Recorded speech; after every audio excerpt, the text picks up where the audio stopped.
Friends, welcome to saislifestyle. இதான் first time நீங்கள் நம்ம சேனல் பார்க்குறீங்கன்னா மறக்காமல் சேனலை சப்ஸ்கிரைப் பண்ணுங்கள். பக்கத்தில் இருக்க பெல் ஐக்கானையும் ப்ரெஸ் பண்ணுங்கள். என்னோட ரெகுலர் அப்டேட் ஃபாலோ பண்ணணுன்னா போத் ஃபேஸ்புக் அண்ட் இன்ஸ்டாகிராமில் நீங்கள் என்ன ஃபாலோ பண்ணிக்கலாம். Hi friends, good morning. Welcome to saislifestyle. இன்றைக்கி நம்ம சேனலில் ஈஸியாக டேஸ்டியாக மின்ஸ்ட் சிக்கன் கட்லெட் எப்படி பண்ணுறதுன்னு தான் பார்க்க போகிறோம். அதுக்கு ஃபர்ஸ்ட் கட்லெட்டுக்கு தேவையான ஸ்பைஸ் பவுட்ரை நம்ம ட்ரை ரோஸ்ட் பண்ணி பவுட்ரு பண்ணிக்கலாம். கட்லெட்டோட கீ இன்க்ரீடியண்ட்னே சொல்லலாம் அந்த ஸ்பைஸ் பவுடர். அதுக்கு நான் ஒரு ஏலக்காய், ஒரு கிராம், ஒரு சின்ன சைஸ் பட்டை எடுத்திருக்கேன். இதை ட்ரை ரோஸ்ட் பண்ணிவிட்டு நம்ம கோஸ் பவுடராக இடிச்சுக்கலாம். இந்த பவுடரை ஆட் பண்ணுறப்ப தான் கட்லெட்டுக்கு ஒரு நல்ல ஃப்ளேவர் அண்ட் டேஸ்ட் கொடுக்கும். ரொம்ப அதிகமாகவும் நம்ம ஏலக்காய் பட்டையெல்லாம் சேர்த்துடக்கூடாது. இதுதான் அளவு. ஒரு சின்ன சைஸ் பட்டை, ஒரு கிராம்பு, ஒரு ஏலக்காய் சேர்த்தாலே போதும். இப்போ நல்லா ட்ரை ரோஸ்ட் ஆகிடுச்சு. அதை ஒரு இடிக்கடலில் சேர்த்துட்டு கோஸ் பவுடராக இடித்து எடுத்துக்கலாம்.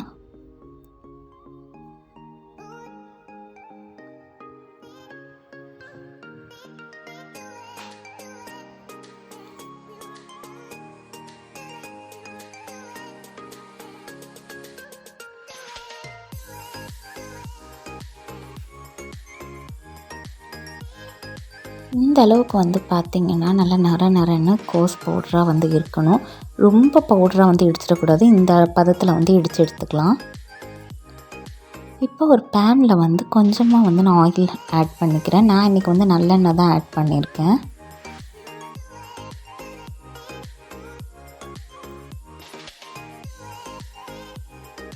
ஆயில் ஹீட் ஆனோன்னு நான் இன்றைக்கி மீடியம் சைஸில் 3 பெரிய வெங்காயம் எடுத்து இந்த மாதிரி பொடியாக நறுக்கியிருக்கேன். அதையும் நம்ம இதோட சேர்த்துக்கலாம்.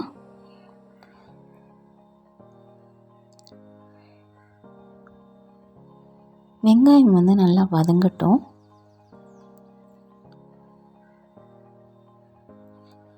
இந்த சிக்கன் மின்ஸ்டு கட்லெட் பார்த்திங்கன்னா ரொம்பவே ஈஸியாக நம்ம செஞ்சிடலாம். குட்டீஸ்க்கெலாம் சூப்பராக விரும்பி சாப்பிடுவாங்க. ரொம்ப நல்ல டேஸ்ட்டாக இருக்கும். இதோட குக்கிங் டைமும் பார்த்திங்கன்னா ரொம்ப கம்மியான நேரம்தான். இப்போ இந்த ஆனியன் கூடயே நான் ஒரு ஹாஃப் க்ரீன் சில்லி எடுத்து இந்த மாதிரி குட்டி குட்டியாக கட் பண்ணி அதையும் இது கூட சேர்த்துக்கிறேன். இப்போ ஏதாவது ஒரு பார்ட்டி இல்லை ஃபங்க்ஷன் அப்படின்னா நம்ம இந்த கட்லெட் செஞ்சு சர்வ் பண்ணலாம். ஈவன் சண்டேஸ் ஈவினிங்கில் என்றைக்காச்சும் ஈவினிங்ஸில் கூட குழந்தைங்களுக்குலாம் இது செஞ்சு கொடுக்கலாம். நல்லா விருப்பப்பட்டு சாப்பிடுவாங்க.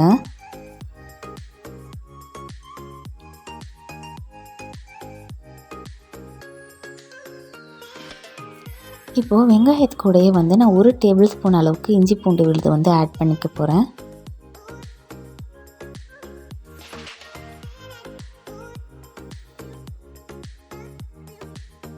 வெங்காயம் பார்த்திங்கன்னா நல்லா வதங்கணும். நல்லா வதங்கி வந்தால் தான் நமக்கு டேஸ்ட் கிடைக்கும். பச்சை வாசனையோடய போட்டுட்டோம் அப்படின்னா டேஸ்ட் நல்லாவே இருக்காது. எந்த கட்லெட் எடுத்தாலுமே வெஜிடபிள் கட்லெட் ஆகட்டும், இல்லை மின்ஸ்ட் சிக்கன் கட்லெட் ஆகட்டும், எந்த விதமான கட்லெட், கொத்துக்கறி கட்லெட் ஆகட்டும், எது எடுத்தோம்னாலுமே நல்லா வதங்க வச்சு செஞ்சோம்னா அந்த டேஸ்ட் ரொம்ப நல்லாயிருக்கும். இப்போது நம்ம இடித்து வச்சுருந்தோம்ல ஸ்பைஸ் பவுடர், அதை நம்ம சேர்த்துக்கலாம். கட்லெட்டோட கீ இன்க்ரீடியண்ட்டே பார்த்திங்கன்னா அந்த ஸ்பைஸ் பவுடர் தான். இது போட்டு வெங்காயத்தோடு நம்ம சேர்த்து வதக்கிறப்ப அந்த வாசனை வீடே கமன்னு இருக்கும். அந்தளவுக்கு வாசனை கொடுக்கும்.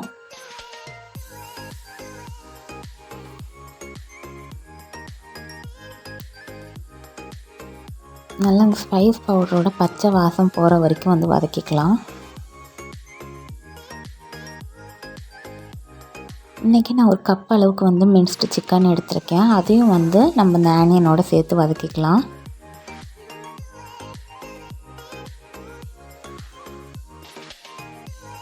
நல்லா சுருள வதங்கி வர அளவுக்கு நம்ம இந்த இன்க்ரீடியன்ட்ஸ் எல்லாத்தையுமே வதக்கிக்கணும்.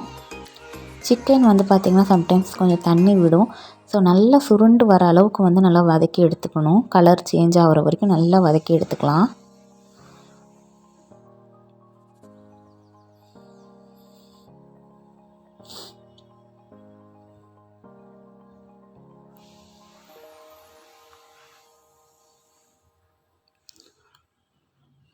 இப்போது இந்த ரெசிபிக்கு தேவையான ஸ்பைஸ் பவுடர்ஸ் ஆட் பண்ணிக்கலாம்.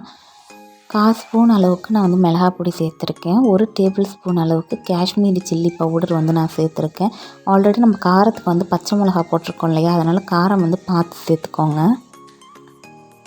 கொஞ்சமாக வந்து மஞ்சத்தூள் வந்து சேர்த்துக்கிறேன்.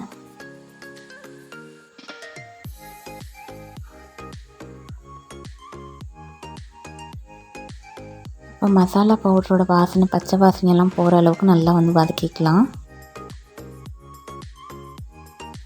கட்லெட் பொறுத்தவரையும் ரொம்ப காரம் சேர்த்தோம் அப்படின்னா அந்த கட்லெட்டோட டேஸ்ட்டே போயிடும். ஸோ காரம் வந்து பார்த்து நிதானமாக சேர்த்துக்கோங்க. இப்போ இந்த ரெசிபிக்கு தேவையான அளவுக்கு சால்ட் வந்து நம்ம ஆட் பண்ணிக்கலாம்.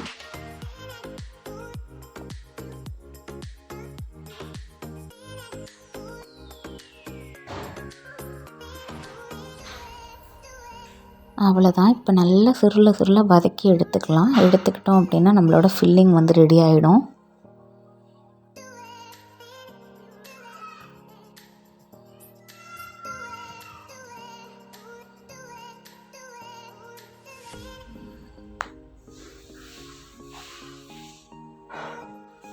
இந்த அளவுக்கு பார்த்திங்கன்னா நல்லா வதங்கி வரணும். இப்போ ஃபைனலாக கொஞ்சமாக நறுக்கின கொத்தமல்லி வந்து சேர்த்துக்கலாம். கொத்தமல்லி சேர்க்குறப்ப நல்ல ஒரு ஃப்ளேவர் வந்து கிடைக்கும் கட்லெட்டுக்கு.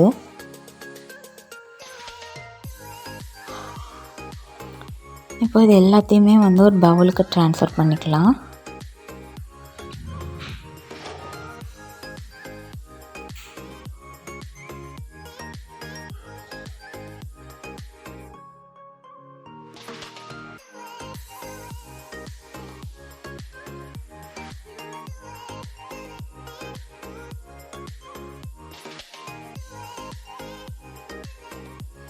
இப்போது இது கூட பைண்டிங்காக ஒரு மீடியம் சைஸ் உருளைக்கிழங்கு எடுத்து நான் வேக வச்சு எடுத்துருக்கேன், தோல் நீக்கிட்டு.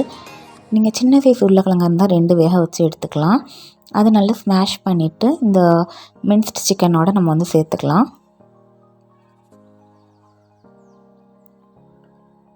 இப்போ இந்த பொட்டேட்டோவையும் மின்ஸ் சிக்கனையும் வந்துட்டு நல்லா வந்து மிக்ஸ் பண்ணிடுங்க. மிக்ஸ் பண்ணிட்டு கம்ப்ளீட்டாக ஆற விட்டுருங்க. ஆறினதுக்கப்புறம் நமக்கு பிடிச்சமான ஷேப்பில் வந்து பேட்டிஸ் மேக் பண்ணிக்கலாம். இன் பிட்வீன் வந்து பார்த்திங்கன்னா கட்லெட் கோட் பண்ணுறதுக்கு தேவையான திங்ஸ் எல்லாம் வந்து நம்ம ரெடி பண்ணிடலாம்.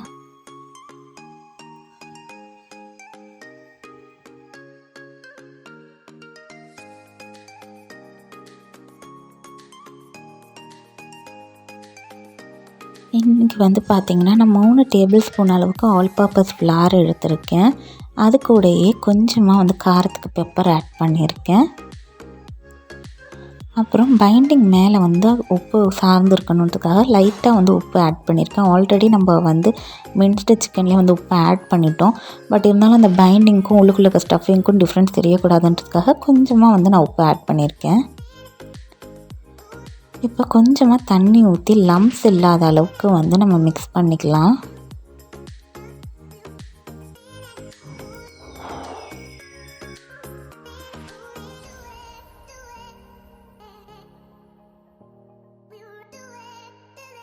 ஒரு 10 ரஸ்க்கு கிட்ட எடுத்து நான் மிக்சியில் பவுடர் பண்ணி வச்சுருக்கேன். ஈவன் நீங்கள் பிரெட் க்ரம்ஸ் கூட எடுத்துக்கலாம் அவுட்டர் கோட்டிங்காக. இப்போது நம்ம ரெடி பண்ணோம்ல மின்ஸ்டு சிக்கன், அதை வந்துட்டு நல்ல ரவுண்ட் ஷேப் பேட்டிஸ், கட்லெட் ஷேப்புக்கு வந்து நான் ரெடி பண்ணியிருக்கேன். உங்களுக்கு எந்த ஷேப் பிடிக்குமோ அந்த மாதிரி பேட்டிஸ் வந்து நீங்கள் மேக் பண்ணிக்கலாம். இப்போ இந்த பேட்டிஸை வந்துட்டு இந்த மைதா மாவில் டிப் பண்ணிவிட்டு வெளியே கோட்டிங்க்கு அந்த ரஸ்க் பவுடரில் வந்து நம்ம டஸ்ட் பண்ணி எடுத்துக்கலாம். ரஸ்க் பவுடர் அண்ட் பிரெட் க்ரம்ஸில் வந்து நான் டஸ்ட் பண்ணி எடுக்கிறப்ப என்ன ஆகும்னு பார்த்திங்கன்னா வெளியே நல்லா முறுன்னு கிறிஸ்பியாகவும் உள்ளுக்குள்ளே நல்ல சூப்பரான ஒரு ஃபில்லிங்கோட வீட்லேயே சிம்பிள் அண்ட் ஈஸியாக ஒரு ஹோட்டல் ஸ்டைல் கட்லெட் செஞ்ச ஒரு திருப்தி அண்ட் டேஸ்ட் வந்து நமக்கு கிடைக்கும். இப்போ எல்லா பேட்டிஸையுமே வந்து நான் இந்த மாதிரி டிப் பண்ணி கோட்டிங் கொடுத்து எடுத்து வச்சுக்கிட்டேன். சைமல்டேனியஸாக பார்த்திங்கன்னா கடாயில் எண்ணெய் வந்து நல்லா கொதிச்சுக்கிட்டு இருக்குது. இப்போ ஒவ்வொரு பேட்டிஸுமே நம்ம போட்டு நல்லா ஃப்ரை பண்ணி எடுத்துக்கலாம்.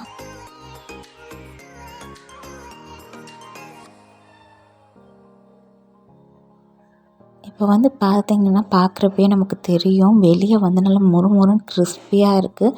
உள்ளுக்குள்ளே நம்மளோட சூப்பராக நம்ம ரெடி பண்ண மின்ஸ்டு சிக்கனோட ஃபில்லிங்ஸ் இருக்குது.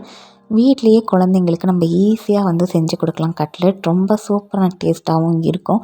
கண்டிப்பாக நீங்களும் இந்த மின்ஸ் சிக்கன் கட்லெட் வீட்டில் செஞ்சு பார்த்துட்டு எப்படி இருக்குது அப்படின்னு சொல்லி கமெண்ட்டில் சொல்லுங்கள். இந்த வீடியோ அண்ட் ரெசிபி பிடிச்சிருந்தால் மறக்காமல் லைக் பண்ணி ஷேர் பண்ணி கமெண்ட் பண்ணுங்கள். அதை விட முக்கியமாக சாய் லைஃப் ஸ்டைல் சேனலை மறக்காமல் சப்ஸ்கிரைப் பண்ணுங்கள். தேங்க்ஸ் ஃபார் வாட்சிங்.